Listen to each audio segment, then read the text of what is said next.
Welcome to our channel dedicated to helping you improve your English skills through engaging and informative lessons using news as our teaching material. Our videos cover a wide range of topics, from current events and politics to culture and lifestyle, all presented in clear and easy to understand English. Stay up to date with the latest news while enhancing your language proficiency. Don't miss out on our valuable content. Hit that subscribe button now and join our community of language learners. Subscribe today and unlock your full potential in mastering the English language. Depression is not just sadness, it often involves loss of pleasure. Depression is a serious mental illness that can affect anyone, regardless of age, gender, or race. It is characterized by feelings of sadness, apathy, and loss of interest in activities that were once enjoyed. Depression can also cause changes in appetite, sleep, energy levels, and concentration. In severe cases, depression can lead to suicide. Depression is a complex disorder that can be caused by a combination of factors, including genetic, biological, psychological, and environmental factors. There is no one-size-fits-all cure for depression, but treatment with medication, therapy, and lifestyle changes can help people improve their symptoms and lead a full life. The news story you provided is about a study that found that loss of pleasure is a common symptom of depression.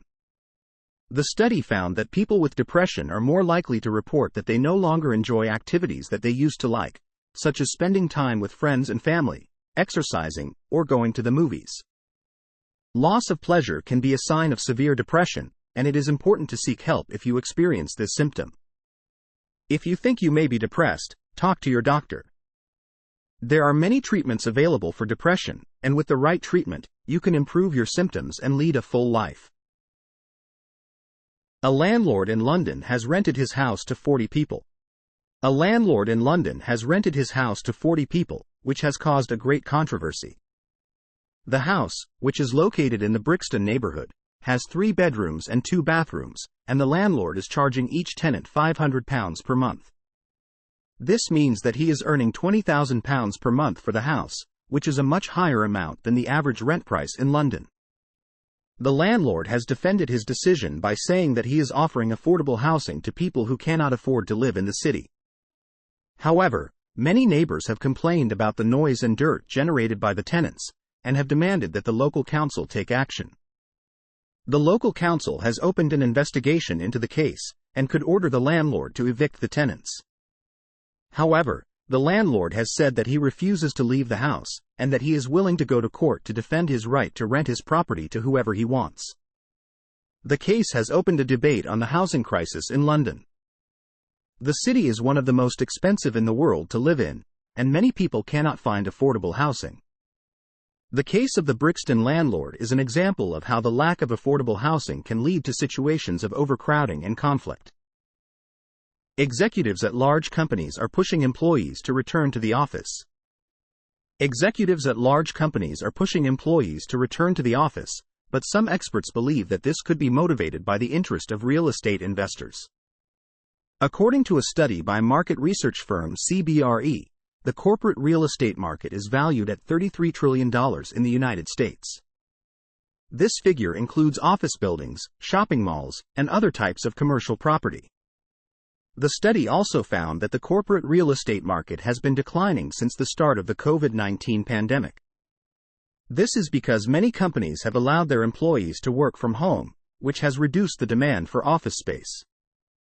Some experts believe that executives at large companies are pushing employees to return to the office because they are concerned about the value of their real estate investments. If employees do not return to the office, the values of office buildings could fall, which could lose money to investors. Other experts believe that executives at large companies are simply trying to maintain control over their employees. If employees work from home, they have more freedom and flexibility, which can make it difficult for companies to supervise them. Only time will tell what the true motivations of executives at large companies are in pushing employees to return to the office. However, it is clear that the interest of real estate investors could be playing a role.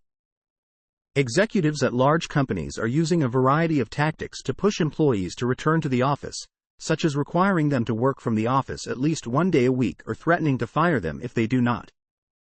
Many employees do not want to return to the office, as they prefer to work from home for reasons such as flexibility, convenience, and saving money on transportation.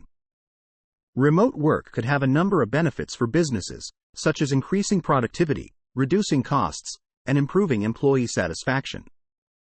It is likely that the debate over remote work will continue in the coming years, as businesses and employees try to find a balance between the needs of the business and the preferences of the employees. In August 1911, France experienced an extreme heat wave. In August 1911, France experienced an extreme heat wave that caused over 40,000 deaths, most of them children. The temperatures reached 40 degrees Celsius and there was a shortage of water and food. Children were especially vulnerable because they could not withstand the heat and did not have access to air conditioning or fans. The heat wave caused a great stir in France and led the government to take steps to improve preparedness for future heat waves. The heat wave began on August 1st and lasted until August 15th.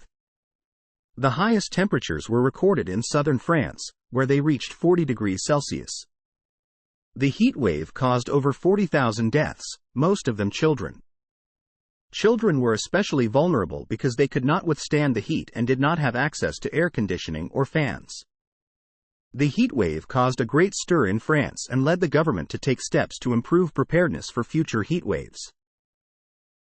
Spanish Civil Guard confirms that Tenerife forest fire was started by a person. The Spanish Civil Guard has confirmed that the forest fire that broke out in Tenerife on August 15 was started by a person. The fire, which has already burned more than 12,000 hectares, started in the Arafo mountain and spread rapidly due to the high temperatures and strong winds. The initial investigations point to the fact that the fire was started by a person, but the exact causes are still being investigated. The Spanish Civil Guard has 3 lines of investigation open: negligence, recklessness, or intentionality. The fire has caused serious damage in the area, affecting homes, crops, and forest areas. It has also forced the evacuation of more than 6,000 people. The authorities are still working to extinguish the fire and are evaluating the damage caused. Twitter deleted over 1 billion images and links that were posted on the platform in 2014. Twitter deleted over 1 billion images and links that were posted on the platform in 2014. The company says the move was taken to protect the privacy of its users and to comply with European privacy laws. The data deletion came after a series of data breaches at Twitter that revealed the names and email addresses of millions of users. The company has also been criticized for its lack of transparency in handling its users' data. The data deletion of 2014 is a step in the right direction, but it is only part of what Twitter needs to do to protect the privacy of its users. The company also needs to be more transparent in its handling of its users' data and give users more control over their privacy.